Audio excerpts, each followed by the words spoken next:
Realme Narzo 55 എന്ന പുതിയൊരു smart phone ഇപ്പോൾ ഇന്ത്യൻ മാർക്കറ്റിൽ ലോഞ്ച് ചെയ്തിട്ടുണ്ട്. 16,000 രൂപ പ്രൈസ് റേഞ്ചിലാണ് ഈ ഒരു സ്മാർട്ട് ഫോൺ വരുന്നത്. ഈ ഒരു വീഡിയോയിൽ നമ്മൾ നോക്കാൻ പോകുന്നത് Realme Narzo 55 എന്ന ഫോണിൻ്റെ ഒരു സ്പെസിഫിക്കേഷൻ അനാലിസിസ് ആണ്.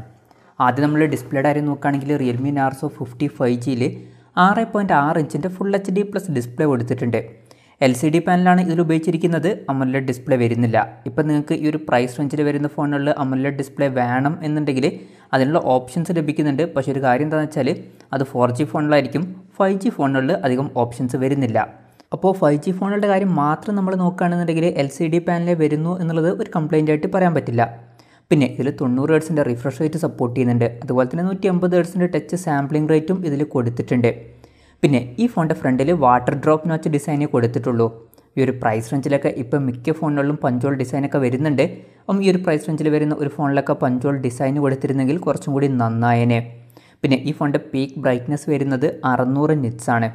അപ്പോൾ ഡിസ്പ്ലേ ഫീച്ചേഴ്സ് നമ്മൾ മൊത്തത്തിൽ നോക്കുകയാണെന്നുണ്ടെങ്കിൽ ഈ ഒരു പ്രൈസ് റേഞ്ചിൽ ബെസ്റ്റാണ് എന്നൊന്നും പറയാൻ പറ്റില്ല.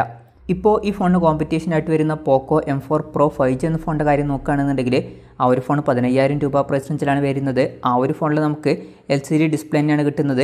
അതിലും 90 ഹെർട്സിൻ്റെ റിഫ്രഷ് റേറ്റ് സപ്പോർട്ട് ചെയ്യുന്നുണ്ട്. എന്നാൽ അതിൽ നമുക്ക് പഞ്ചോൾ ഡിസ്പ്ലേ എന്നുള്ള ഫീച്ചറും കിട്ടുന്നുണ്ട്. എന്നാൽ ആ ഒരു ഫീച്ചർ ഇവിടെ വരുന്നില്ല.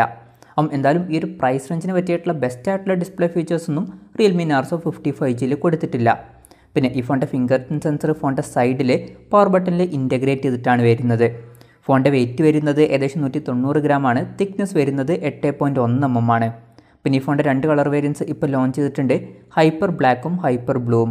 ഇനി പ്രോസസ്സറിൻ്റെ കാര്യം പറയുകയാണെങ്കിൽ MEDIATEK DIMENSITY 810 എന്ന പ്രോസസ്സർ ഈ ഫോണിൽ കൊടുത്തിട്ടുണ്ട്. 16,000 രൂപ പ്രൈസ് റേഞ്ചിൽ ഇത് അത്യാവശ്യം തിരക്കേടില്ലാത്തൊരു പ്രോസസ്സറാണ്. അത്യാവശ്യം നല്ല പെർഫോമൻസും കാര്യങ്ങളൊക്കെ ഇതിൽ കിട്ടേണ്ടതാണ്. അതിൻ്റെ കൂടെ തന്നെ ഇതിൽ 5G സപ്പോർട്ട് ചെയ്യുന്നുണ്ട്. 7ഓളം 5G ബാൻഡ്സും ഇതിൽ കൊടുത്തിട്ടുണ്ട്. ഈ ഫോണിൽ 4GB റാമും 64GB ഇൻറ്റേർണലുമാണ് ബേസ് വേരിയൻറ്റിൽ വരുന്നത്. 4GB റാമും 128GB ഇൻറ്റേർണലുമായിട്ട് വരുന്ന ഒരു വെർഷനും 6GB റാമും 128GB ഇൻറ്റേർണലുമായിട്ട് വരുന്ന ഒരു വെർഷനും വരുന്നുണ്ട്. LPDDR4Xൻ്റെ റാമാണ് ഈ ഫോണിൽ ഉപയോഗിച്ചിരിക്കുന്നത്. അതുപോലെ തന്നെ UFS 2.2 സ്റ്റോറേജ് ടൈപ്പും ഇതിൽ വരുന്നുണ്ട്. പിന്നെ മെമ്മറി എക്സ്പാൻഡ് ചെയ്യണമെന്നുണ്ടെങ്കിൽ ഡെഡിക്കേറ്റഡ് മെമ്മറി കാർഡ് സ്ലോട്ട് ഈ ഫോണിൽ കൊടുത്തിട്ടുണ്ട്. അതായത് 2 സിം യൂസ് ചെയ്യുമ്പോൾ തന്നെ ഒരു മെമ്മറി കാർഡ് നമുക്ക് സെപ്പറേറ്റ് ആയിട്ട് യൂസ് ചെയ്യാം. 1 TB വരെ മെമ്മറി നമുക്ക് എക്സ്പാൻഡ് ചെയ്യാവുന്നതാണ്. പിന്നെ ഡൈനാമിക് റാം എക്സ്പാൻഷൻ എന്നുള്ള ഫീച്ചർ ഈ ഫോണിൽ കൊടുത്തിട്ടുണ്ട്. അതായത് എക്സ്ട്രാ റാം വേണ്ട സമയത്ത് ഇൻറ്റേർണൽ മെമ്മറിയിൽ നിന്ന് കുറച്ച് മെമ്മറി എടുത്തിട്ട് അത് റാമായിട്ട് യൂസ് ചെയ്യും. അങ്ങനെ 5GB റാം വരെ എക്സ്ട്രാ നമുക്ക് ലഭിക്കുന്നതായിരിക്കും. പിന്നെ 12 സ്റ്റീരിയോ സ്പീക്കേഴ്സ് ഈ ഫോണിൽ കൊടുത്തിട്ടുണ്ട്. 3.5 mm ഓഡിയോ ജാക്ക് ഈ ഫോണിൽ വരുന്നുണ്ട്. Android 12 ബേസ് ആയിട്ടുള്ള Realme സോഫ്റ്റ്വെയർ ആണ് ഈ ഫോണിൽ വരുന്നത്. ക്യാമറയുടെ കാര്യം പറയുകയാണെങ്കിൽ ഫോണിൻ്റെ പിന്നിൽ ഡ്യുവൽ ക്യാമറ സെറ്റപ്പാണ് വരുന്നത്. 48 മെഗാ പിക്സലിൻ്റെ f1.8 അപ്പേഴ്സിൽ വരുന്ന മെയിൻ ക്യാമറ സെൻസർ ഈ ഫോണിൽ കൊടുത്തിട്ടുണ്ട്. പിന്നെ 2 മെഗാ പിക്സലിലെ ഒരു മോണോക്രോം പോർട്രേറ്റ് ലെൻസും ഇതിൽ വരുന്നുണ്ട്. ശ്രദ്ധിക്കേണ്ട കാര്യം ഈ ഫോണിൽ അൾട്രാ വൈഡ് ആംഗിൾ ലെൻസ് ഒന്നും വരുന്നില്ല. പിന്നെ നമ്മൾ നേരത്തെ പറഞ്ഞിട്ടുള്ള പോക്കോ M4 Pro 5G എന്ന ഫോണിലും ഡ്യുവൽ ക്യാമറ സെറ്റപ്പാണ് വരുന്നത്. പക്ഷേ അതിൽ അൾട്രാ വൈഡ് ആംഗിൾ ലെൻസ് ഒക്കെ വരുന്നുണ്ട്. ഈ ഒരു പ്രൈസ് റേഞ്ചിലൊക്കെ വരുന്നൊരു ഫോണിൽ അവർക്ക് അൾട്രാ വൈഡ് ആംഗിൾ ലെൻസ് ഒക്കെ കൊടുക്കായിരുന്നു. സെൽഫി ക്യാമറയുടെ കാര്യം പറയുകയാണെങ്കിൽ ഫ്രണ്ടിൽ 8 മെഗാ പിക്സലിൻ്റെ f2.0 അപ്പേഴ്സിൽ വരുന്ന സെൽഫി ക്യാമറയാണ് കൊടുത്തിരിക്കുന്നത്. അപ്പം അതിന് മാത്രം മികച്ചൊരു ക്യാമറ സ്പെസിഫിക്കേഷൻ ഇതിൽ വരുന്നില്ല. പിന്നെ ഈ ഫോണിൽ 5000 mAhൻ്റെ ബാറ്ററി കൊടുത്തിട്ടുണ്ട്. 33 വാട്ടിൻ്റെ ഫാസ്റ്റ് ചാർജിങ് ഇതിൽ സപ്പോർട്ട് ചെയ്യുന്നുണ്ട്. പിന്നെ ബോക്സിൽ ചാർജർ കൊടുത്തിട്ടുണ്ട്. Realme Narzo 50A പ്രൈം എന്ന ഫോണിലേതുപോലെ ബോക്സിൽ നിന്ന് ചാർജർ എടുത്ത് ഒഴിവാക്കിയിട്ടില്ല. അത് നല്ലൊരു കാര്യം തന്നെയാണ്. പിന്നെ Type-C ചാർജിംഗ് പോർട്ട് ഇതിൽ വരുന്നുണ്ട്. വിലയുടെ കാര്യം പറയുകയാണെങ്കിൽ ഈ ഫോണിൻ്റെ 4GB റാം 64GB ഇൻറ്റേർണൽ വെർഷൻ്റെ വില വരുന്നത് 15,999 രൂപയാണ്. 4GB റാം 128GB ഇൻറ്റേർണൽ വെർഷൻ്റെ വില വരുന്നത് 16,999 രൂപയാണ്.